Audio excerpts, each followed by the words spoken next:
हरे कृष्णा बच्चों, आज हम आपके सामने केमिस्ट्री में अनसॉल्व्ड पेपर 2025 सेट नंबर तीसरा जो कि है 347 KB।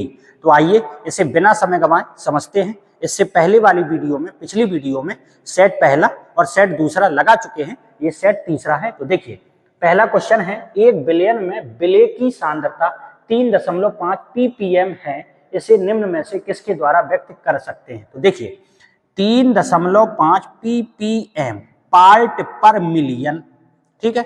तो ppm पार्ट पर मिलियन, मिलियन का मतलब क्या होता है 10�6। तो इसकी परिभाषा है ppm की 10�6 मिलीलीटर बिलियन में उपस्थित विलेय की ग्राम में मात्रा को ppm सांद्रता कहते हैं। तो 3.5 ppm है, इसका मतलब है 3.5 ग्राम प्रति मिलीलीटर, 10�6 मिलीलीटर, ठीक है। अब ऑप्शन के हिसाब से देखिए, अब यदि ऐसा करें कि 10�6 इसमें हम 1000 का भाग दें और विलेय की जो ग्राम में मात्रा है इसमें अगर आप 1000 का, ये अभी ग्राम में है, आप अगर 1000 का भाग देंगे तो ये किस में कन्वर्ट हो जाएगी, मिलीग्राम में। इसको क्या बोलेंगे बच्चों, मिलीग्राम। और 1000 का भाग देंगे तो ये क्या जाएगा 10�3 मिलीलीटर, ठीक है। और 10�3 का मतलब 1000 मिलीलीटर, और 1000 मिलीलीटर को क्या कहते हैं 1 लीटर। तो 1 लीटर और ये किस में बदल गया, मिलीग्राम में। तो इसका मतलब है 3.5 मिलीग्राम प्रति लीटर, ये वाला विकल्प आपका सही हो जाएगा, ठीक है। मैग्नीज की अति सामान्य ऑक्सीकरण अवस्था, मैग्नीज परमाणु क्रमांक 25, लास्ट में क्या बनेगा 4s2 3d5। अब ये 2 इलेक्ट्रॉन निकाल सकते हैं, 2 इलेक्ट्रॉन निकाल सकते हैं तो +2, तीसरा चौथा पांचवा छठवां, पांचों के पांचों निकाल सकते हैं तो 5 और 2 7। तो इसका मतलब है कितने इलेक्ट्रॉन निकल सकते हैं, या तो ये पहले s से हटाएंगे तो 2 निकलेंगे, और जब s से हट जाएंगे तो फिर संभावना कितनी है 5 और निकल सकते हैं, तो टोटल कितने हो गए 7। तो इसका मतलब सामान्य ऑक्सीकरण अवस्था क्या होगी +2, +7, ठीक है। CuCN का होल 4 -3 आयन में कॉपर की Cu की उपसह संयोजन संख्या, उपसह संयोजन संख्या क्या होती है बच्चों, ये जो लिखी होती है ये उपसह संयोजन संख्या होती है। यहां तब ध्यान दिया जाता है जब ये जो लिगेंड है ये द्विदंती लिगेंड हो, जैसे कि C2O4 ऑक्जिलेट, ये क्या होता है -2। अगर यहाँ C2O4 लिखा होता तो -2 होता, तो 4 का गुणा करा देते तो कितना ही समन्वय संख्या बनती 8। यहाँ Cn क्या होता है माइनस, इसका मतलब माइनस होता है, तो माइनस का मतलब -1, 1 का गुणा 4 में कराएंगे 4 ही आएगा। तो समन्वय संख्या या उपसह संयोजन संख्या, जिसको इंग्लिश में बोलते हैं कोऑर्डिनेशन नंबर, कितनी है 4, ठीक है। वुल्फ किस्नर अपचयन द्वारा प्राप्त होता है, वुल्फ किस्नर अपचयन ये आखिर है क्या। तो देखिए कहता है एल्डिहाइड या कीटोन, एल्डिहाइड या कीटोन, इसकी क्रिया हाइड्रोजीन से कराइए, हाइड्रोजीन से कराइए, इसके बाद इसकी क्रिया KOH से करा दे तो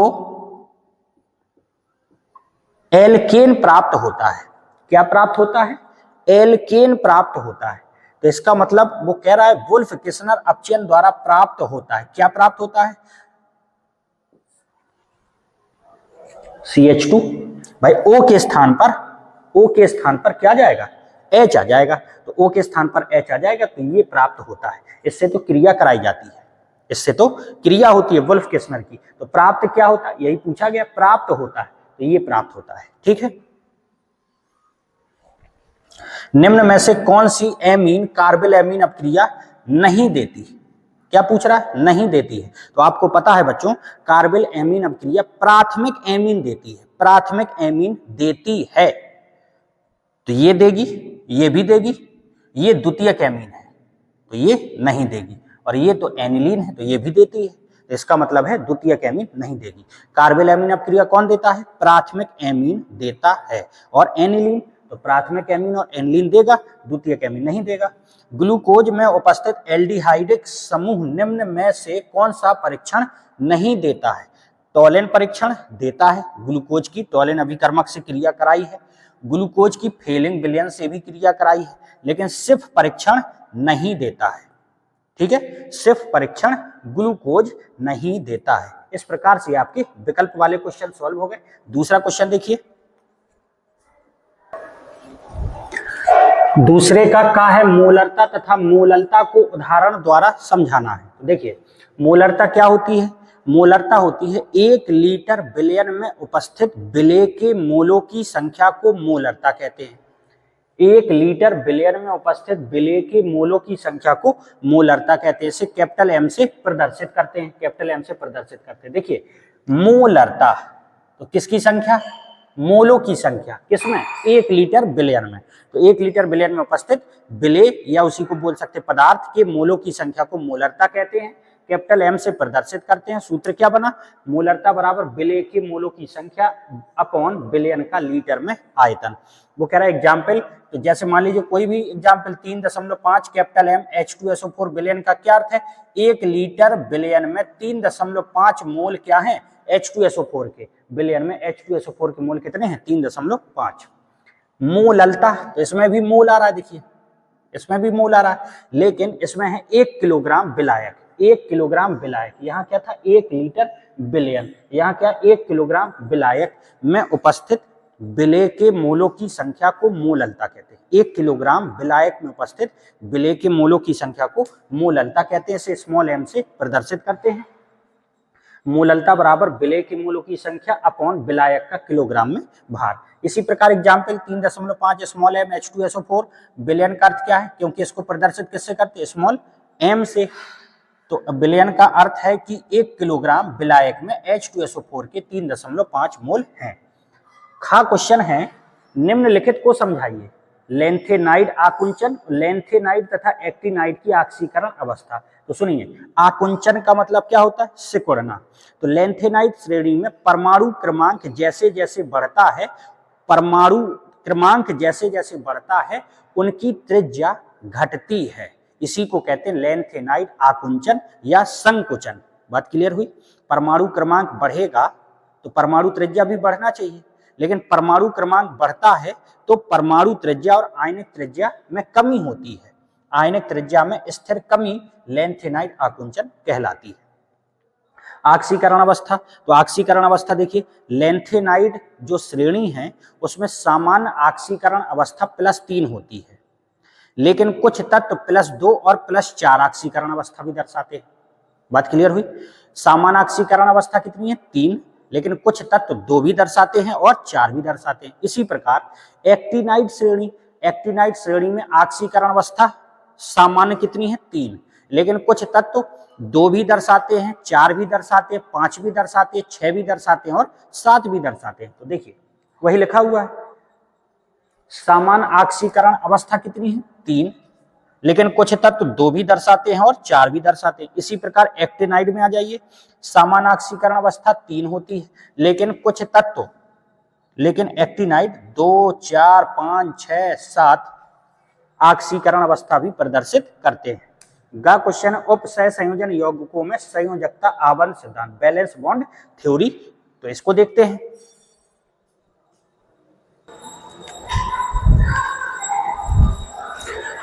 दूसरे का घा है बोर्ड तथा फिटिक अभिक्रिया को उदाहरण द्वारा समझाइए। बोर्ड अभिक्रिया क्या है? तो बच्चों बोर्ड अभिक्रिया एल्किल हैलाइड, इसकी क्रिया सोडियम से कराइए तो इसके कितने अणु ले लो? 2 अणु, इसके 2 अणु। उपस्थिति होती है शुष्क ईथर, तो क्या होगा? 2Na और 2X निकल जाएगा, तो क्या बचेगा? R single bond R plus का 2NaX, एल्केन बनता है। एग्जाम्पल, R के स्थान पर आपने CH3 ले लिया, X के स्थान पर Cl ले लिया, 2Na, फिर से यही CH3 Cl, मतलब इसी के कितने अणु लेना है? इसी के 2 अणु लेना है आपको, या तो आगे 2 लगा सकते हैं आप। उपस्थिति शुष्क ईथर, तो क्या निकल गया 2NaCl निकल जाएगा, तो 2NaCl निकल गया। क्या बचा CH3 सिंगल बॉन्ड CH3, क्या बचा एथेन, एल्केन बन गया। फिटिक अपक्रिया क्या है? फिटिक अपक्रिया यहां क्या लिया था आपने? एल्किल हैलाइड, यहां बच्चों लेना पड़ता aryl halide. Aryl halide, aryl halide, इसकी क्रिया सोडियम से, तो इसका दूसरा अणु हमने अलग से लिख दिया, आप यहां पर 2 लगा सकते हैं, हमने समझाने के लिए अलग से लिखा है। शुष्क ईथर, शुष्क ईथर, तो 2Na और 2X मिलके क्या निकल जाएगा? 2NaX निकल जाएगा। ये वाली बेंजीन रिंग इस वाली बेंजीन रिंग से जुड़ जाएगी, तो क्या बनेगा?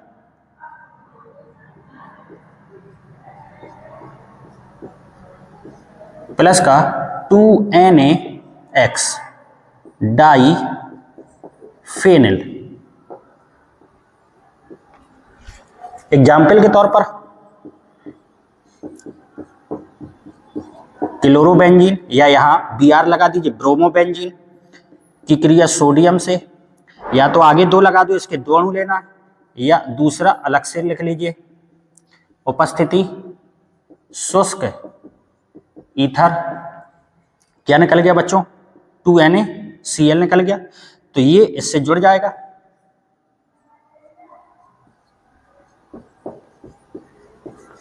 प्लस का 2NaCl, ये हो गई फिटिक अपक्रिया। अब आपको अगर रिएक्शन बनती है तो आप भाषा लिख सकते हैं। एल्किल हैलाइड की क्रिया सोडियम से शुष्क ईथर की उपस्थिति में कराने पर एल्केन प्राप्त होता है, इस अपक्रिया को बुर्ज अपक्रिया कहते हैं। अगर आपको ये नहीं लिखना है, इसको लिखना है, तो मेथिल क्लोराइड की क्रिया सोडियम से शुष्क ईथर की उपस्थिति में कराने पर एथेन प्राप्त होता है, इस अपक्रिया को बुर्ज अपक्रिया कहते हैं। ये वाली इसलिए लिखी कि R के स्थान पर आप CH3 ले सकते हैं, C2H5 ले सकते हैं, और X के स्थान पर Cl, Br, I कुछ भी ले सकते हैं। तो ये क्या है? Alkyl halide. फिटिक अपक्रिया, तो फिटिक अपक्रिया में ये क्या है बच्चों? Aryl halide. तो आप क्या लिखेंगे? एरिल हैलाइड की क्रिया, एरिल हैलाइड की क्रिया सोडियम से शुष्क ईथर की उपस्थिति में कराने पर डाइफेनिल प्राप्त होता है, इस अपक्रिया को फिटिक अपक्रिया कहते हैं। तो इस प्रकार से आप रिएक्शन अगर बनती है तो भाषा भी लिखी जा सकती है। अगला क्वेश्चन देखिए, तीसरे का है 28 ग्राम KOH आणविक द्रव्यमान का मतलब हो गया अणुभार 56 है, 500 मिलीलीटर विलयन में घुला है, विलयन के मोलरता की गणना कीजिए। तो देखिए मोलरता का सूत्र क्या होता है बच्चों? मोलरता बराबर विलेय के मोलों की संख्या अपॉन विलयन का लीटर में आयतन। लेकिन आपको दिया क्या है? KOH की मात्रा दी गई है। तो मोल बराबर आपने पढ़ा होगा, मोल बराबर क्या होता है? N बराबर W/M। मोल N बराबर W/M, W मात्रा, M अणुभार। तो यहां हो जाएगा मोल की जगह W/M, विलेय की ग्राम में मात्रा बटे अणुभार गुणा विलयन का लीटर में आयतन। ये तो ज्यों का त्यों रहेगा, मान रख दीजिए। तो मात्रा कितनी है बच्चों? 28। आणविक द्रव्यमान अणुभार कितना है? 56। आयतन कितना है? 500 मिलीलीटर, लेकिन काय में चाहिए? लीटर में। तो 500 में 1000 का भाग दे दीजिए। तो 500 से ये कटा 2 बार, 2 से ये कटा 28 और 28 से ये कट गया। आंसर कितना आ गया? 1 M। ये हमारा आंसर है। ठीक है। अगला क्वेश्चन है मोलेसेज से एथेनॉल बनाने की विधि तथा रासायनिक समीकरण लिखिए। तो देखिए बच्चों, मोलेसेज होता क्या है? मोलेसेज का मतलब होता है सीरा। गन्ने का रस जो होगा तो सीरा मिलेगा, तो मोलेसेज का मतलब होता है सीरा। तो आपको सीरे से एथिल अल्कोहल, एथेनॉल का मतलब क्या होता है? एथिल अल्कोहल बनाने की विधि लिखना है, सीरे से एथिल अल्कोहल। तो रासायनिक समीकरण देखिए, सीरा मतलब शक्कर, शक्कर मतलब सुक्रोज, C12H22O11। इसकी क्रिया अगर आप H2O से कराएंगे, इनवर्टेस एंजाइम, कौन सा बच्चों? इनवर्टेस एंजाइम, तो ये ग्लूकोज बनाएगा और फ्रक्टोस बनाएगा। ठीक है, ग्लूकोज बनाएगा और फ्रक्टोस बनाएगा। ये जो ग्लूकोज है C6H12O6 ग्लूकोज, इसे जाइमेस एंजाइम किस में बदल देगा? एथिल एल्कोहल में बदल देगा। ये क्या बन गया? एथेनॉल, या इसी को क्या कहेंगे? Ethyl alcohol. ठीक है, एथेनॉल क्या है? IUPAC नाम है, साधारण नाम क्या है? Ethyl alcohol. ये हो गया। तो ये तो हो गई रिएक्शन,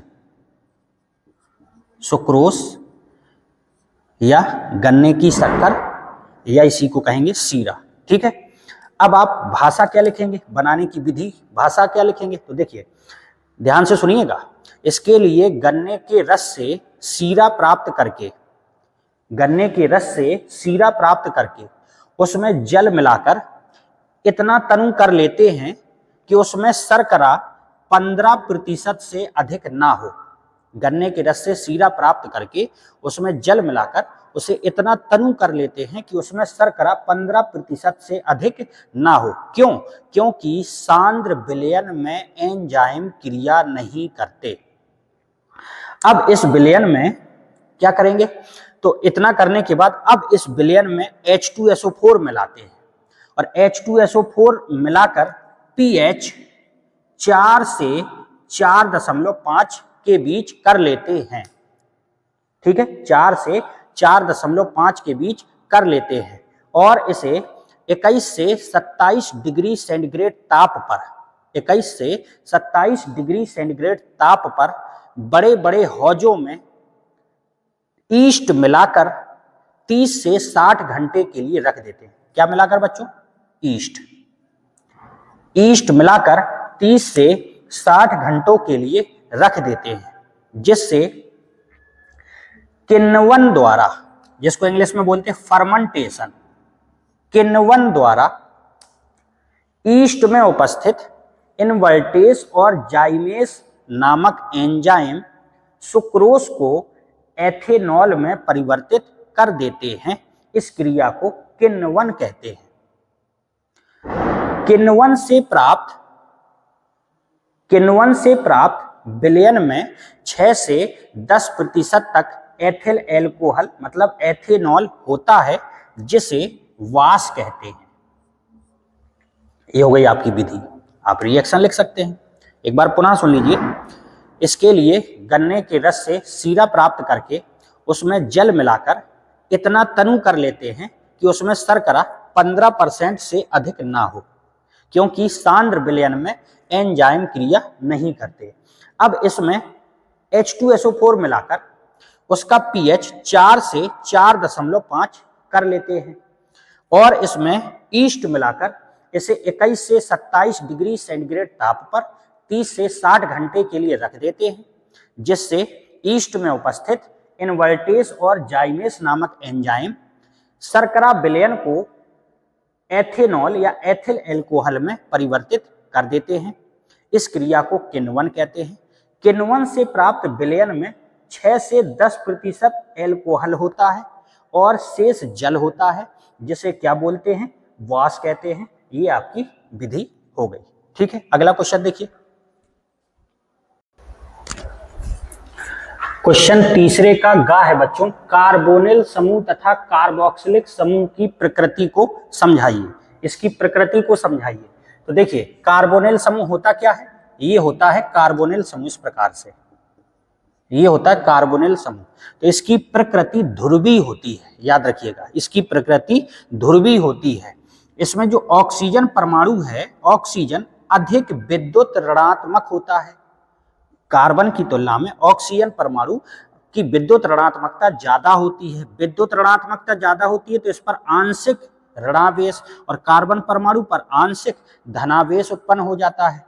ठीक है, धनावेश उत्पन्न हो जाता है, जिससे ये न्यूक्लियोफिलिक योगात्मक अपक्रियाएं आसानी से प्रदर्शित करता है। तो ये हो गया कार्बोनिल समूह के बारे में। पुनः सुन सकते हैं, ये कार्बोनिल समूह आप इस प्रकार बनाइए या इसको ऐसा बना दीजिए, बात तो वही है। तो इसकी प्रकृति कैसी होती है? ध्रुवीय, ध्रुवीय होती है। ऑक्सीजन अधिक विद्युत ऋणात्मक होता है, कार्बन की तुलना में ऑक्सीजन अधिक विद्युत ऋणात्मक होता है, जिससे इस पर आंशिक ऋणावेश और इस पर आंशिक धनावेश उत्पन्न हो जाता है, इसलिए ये ध्रुवीय होता है। प्रकृति इसकी कैसी होती है? ध्रुवीय होती है, और ये न्यूक्लियोफिलिक योगात्मक अपक्रियाएं आसानी से प्रदर्शित करता है। जबकि कार्बोक्सिलिक समूह, कार्बोक्सिलिक समूह, कार्बोक्सिलिक समूह मतलब COOH, इसमें इसकी प्रकृति कैसी होती है? अम्लीय होती है। सब कोई जानता होगा इसकी प्रकृति अम्लीय होती है। क्यों? क्योंकि यह H+ मतलब प्रोटॉन का आसानी से त्याग कर सकता है, आसानी से त्याग कर सकता है, इसलिए प्रकृति अम्लीय हो गई। कार्बोक्सिलिक समूह में कार्बोनिल समूह, ये हो गया, देखिए यही तो है कार्बोनिल समूह, और हाइड्रोक्सिल समूह एक ही कार्बन से जुड़े होते हैं, एक ही कार्बन परमाणु से जुड़े होते हैं, यही लिखा हुआ है। कार्बोनिल समूह की प्रकृति ध्रुवीय होती है, जहां ऑक्सीजन की अधिक विद्युत ऋणात्मकता के कारण कार्बन पर आंशिक धनावेश और ऑक्सीजन पर आंशिक ऋणावेश होता है, जिससे यह न्यूक्लियोफिलिक योगात्मक अपक्रियाओं के प्रति अत्यधिक क्रियाशील होता है। कार्बोक्सिलिक समूह की प्रकृति अम्लीय होती है, क्योंकि कार्बोक्सिलिक अम्ल आसानी से H+ प्रोटॉन त्याग देता है। कार्बोक्सिलिक समूह में एक कार्बोनिल समूह और एक हाइड्रोक्सिल समूह एक ही कार्बन परमाणु से जुड़े होते हैं। क्लियर? घ क्वेश्चन है, ग्लूकोज के दो रासायनिक गुणों का रासायनिक समीकरण लिखना है।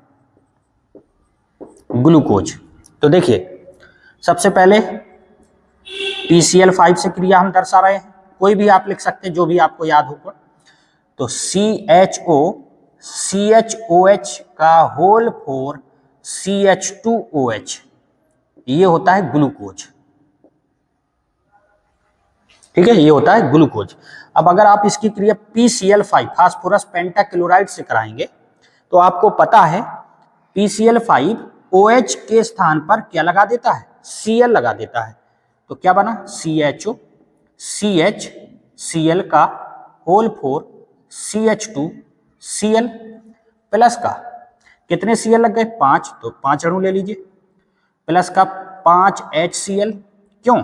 क्योंकि आपने OH हटाए तो H और Cl, HCl निकल जाएगा, O बचा है तो POCl3, POCl3, POCl3।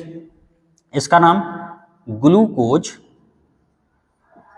पेंटाक्लोराइड है, क्योंकि Cl कितने लगे? 5, तो ग्लूकोज पेंटाक्लोराइड। एक रिएक्शन ये हो गई। और दूसरी देख लीजिए, दूसरी ऑक्सीकरण,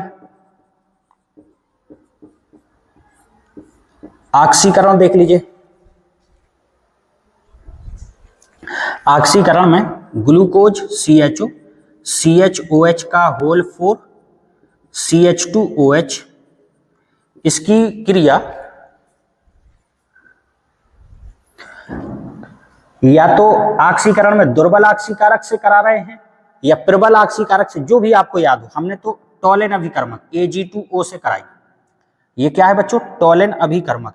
तो ये दुर्बल ऑक्सीकारक होता है, तो केवल CHO इसको किस में बदल देगा? COOH में। तो COOH सिंगल बॉन्ड, ज्यों कहते हो CHOH का होल 4 सिंगल बॉन्ड, ये नीचे का भी ज्यों कहते हो CH2OH, ज्यों कहते हो। केवल CHO को किस में बदल दिया? COOH में। क्यों? क्योंकि ये दुर्बल ऑक्सीकारक होता है, टॉलेन अभिकर्मक। और साथ में क्या बनाया? रजत दर्पण, रजत दर्पण। ये जो बना इसको क्या बोलेंगे? ये है आपका ग्लूकोनिक अम्ल, ग्लूकोनिक अम्ल। और ये क्या है? टोलिन अभिकर्मक। और ये क्या है आपका? ग्लूकोस। ठीक है। संयोजकता आबंध सिद्धांत को इंग्लिश में कहते हैं बैलेंस बॉन्ड थ्योरी। बैलेंस संयोजकता बॉन्ड आबंध थ्योरी सिद्धांत, शॉर्ट में कहते हैं VBT। VBT तो सुनिएगा ध्यान से। इस सिद्धांत का प्रतिपादन लाइनस पॉलिंग ने सन 1932 में किया था। ठीक। उपसय संयोजन यौगिकों के लिए संयोजकता आबंध सिद्धांत का प्रतिपादन लाइनस पॉलिंग ने 1932 में किया था। इस सिद्धांत में मुख्य बिंदु निम्न हैं। कौन कौन से? तो 5 बिंदु आपको याद रखना है, बहुत आसानी से याद हो जाएंगे। देखिए, उपसह संयोजन यौगिक जो होता है K4FeCN6, एक एग्जाम्पल हमने आपको समझाया। ठीक है, पोटेशियम फेरोसाइनाइड, तो इसी को कहते हैं उपसह संयोजन यौगिक, इसी को कहते हैं संकुल यौगिक, इसी को कहते हैं जटिल यौगिक। इनके कई नाम हैं। ठीक है, तो है क्या कि किसी संकुल यौगिक में केंद्रीय धातु परमाणु, यह है केंद्रीय धातु परमाणु या आयन में उपस्थित उपसह संयोजन संख्या, ये कौन सी संख्या है? उपसह संयोजन संख्या के बराबर रिक्त कक्षक होते हैं। संकुल यौगिक में केंद्रीय धातु परमाणु या आयन में उपसह संयोजन संख्या के बराबर रिक्त कक्षक उपस्थित होते हैं। ये पहला पॉइंट हुआ। ये है Fe। और कोई आप कहें कि दूसरा एग्जाम्पल, जैसे CuNH3 का होल 4 SO4, तो जो पहला पॉइंट है वो क्या बोल रहा है? वो ये बोल रहा है कि संकुल यौगिक में, ये पूरा यौगिक कौन सा हो गया? संकुल यौगिक। इसी का दूसरा नाम जटिल यौगिक, इसी का तीसरा नाम उपसह संयोजन यौगिक, इंग्लिश में बोलते कोऑर्डिनेशन कंपाउंड। तो संकुल यौगिक में केंद्रीय धातु परमाणु या आयन में उपसह संयोजन संख्या के बराबर, यह है उपसह संयोजन संख्या के बराबर रिक्त कक्षक उपस्थित होते हैं। पहला पॉइंट क्लियर हुआ। दूसरा पॉइंट सुनिए। दूसरा पॉइंट कहता है कि केंद्रीय धातु परमाणु या आयन के रिक्त कक्षक समान संख्या में समान ऊर्जा के नए संकृत कक्षकों का निर्माण करते हैं। दूसरा पॉइंट क्या है? दूसरा पॉइंट है केंद्रीय धातु परमाणु या आयन के रिक्त कक्षक संकृत होकर समान संख्या में समान ऊर्जा के नए संकृत कक्षक का निर्माण करते हैं। याद हुआ क्या आपको? प्रयास करिएगा, साथ साथ याद भी होता जाएगा। पहला पॉइंट हमने क्या बोला? पहला पॉइंट ये बोला संकुल यौगिक में केंद्रीय धातु परमाणु या आयन में उपसह संयोजक संख्या के बराबर रिक्त कक्षक उपस्थित होते हैं। पहला पॉइंट हो गया। दूसरा पॉइंट, केंद्रीय धातु परमाणु या आयन के रिक्त कक्षक संकृत होकर, क्या होकर? संकृत होकर समान संख्या में समान ऊर्जा के नए संकृत कक्षक का निर्माण करते हैं। 2 पॉइंट क्लियर हुए। केंद्रीय धातु परमाणु या आयन के रिक्त कक्षक संकृत होकर समान संख्या में समान ऊर्जा के नए संकृत कक्षक का निर्माण करते हैं। ये दूसरा पॉइंट हो गया। अब इसमें आपको ये बता रहा है कि अगर उपसह संयोजन संख्या 2 है तो संकरण कौन सा होगा? sp। और त्रिविम ज्यामिति, इसकी ज्यामिति आकृति कैसी होगी? रेखीय। अगर उपसह संयोजन संख्या 4, जैसे यहाँ 4 है, 4 होगी तो संकरण sp3 और ज्यामिति कैसी होगी? चतुष्फलकी, टेट्राहेड्रल। अगर 6 है तो संकरण कौन सा होगा? D2sp3, त्रिविम ज्यामिति कैसी होगी? अष्टफलकी, ऑक्टाहेड्रल। इतनी बात क्लियर हुई? ठीक है। अब तीसरा पॉइंट सुनिए। तीसरा पॉइंट कहता है केंद्रीय धातु परमाणु या आयन के रिक्त संकृत कक्षक लीगेंड, ये क्या है? लीगैंड। लीगैंडों के भरे हुए कक्षकों के साथ अति व्यापन करते हैं। अति व्यापन का मतलब होता है ओवरलैपिंग। अति व्यापन करते हैं और सिग्मा बंध का निर्माण करते हैं। फिर से देखिए, इसके पास क्या है? रिक्त संकृत कक्षक, क्योंकि संकृत तो हो ही चुके हैं, तो रिक्त संकृत कक्षक लीगैंडों से भरे हुए कक्षकों के साथ, ये हो गए लीगैंड, लीगैंडों से भरे हुए कक्षकों के साथ अति व्यापन करते हैं, ओवरलैपिंग करते हैं। ओवरलैपिंग हो जाएगी, अति व्यापन हो जाएगा तो सिग्मा बंध का निर्माण हो जाएगा। ये तीसरा पॉइंट हो गया। चौथा पॉइंट सुनिए, लीगैंड में कम से कम एक कक्षक जरूर होता है जिसके पास एकाकी इलेक्ट्रॉन युग्म होता है। एकाकी इलेक्ट्रॉन युग्म मतलब लोन पेयर, आप समझिएगा। जैसे NH3, नाइट्रोजन के बाह्य कोश में कितने इलेक्ट्रॉन होते हैं? 5। 5 में से कितने खर्च हो गए? एक इलेक्ट्रॉन यहां खर्च हो गया, एक इलेक्ट्रॉन यहां खर्च हो गया, एक इलेक्ट्रॉन यहां खर्च हो गया। अब इसके पास 2 इलेक्ट्रॉन बचे। इसने तो बॉन्ड बनाया नहीं है, बॉन्ड बनाए 3 इलेक्ट्रॉन है, 2 इलेक्ट्रॉन तो हैं, तो इसको कहते हैं एकाकी इलेक्ट्रॉन युग्म, या इसी को कहेंगे लोन पेयर। बात क्लियर हो गई? पांचवा पॉइंट सुनिए। पांचवा पॉइंट कहता है संकुल यौगिक में यदि एक या एक से ज्यादा अयुग्मित इलेक्ट्रॉन उपस्थित हों, अयुग्मित इलेक्ट्रॉन मतलब इंग्लिश में बोलेंगे अनपेयर्ड इलेक्ट्रॉन, या फिर अकेला इलेक्ट्रॉन, सिंगल इलेक्ट्रॉन, तो ये एक या अधिक अयुग्मित इलेक्ट्रॉन उपस्थित है तो वह अनुचुंबकीय होता है। और यदि अयुग्मित इलेक्ट्रॉन उपस्थित नहीं है, जब अयुग्मित नहीं होगा तो क्या होगा? युग्मित, तो वह प्रतिचुंबकीय गुण दर्शाता है। इस प्रकार 5 पॉइंट हो गए। तो अगर आपके पेपर में 2 नंबर में या लॉन्ग आंसर में संयोजकता आबंध सिद्धांत पेपर में लिखने के लिए आता है तो आप आसानी से लिख सकते हैं।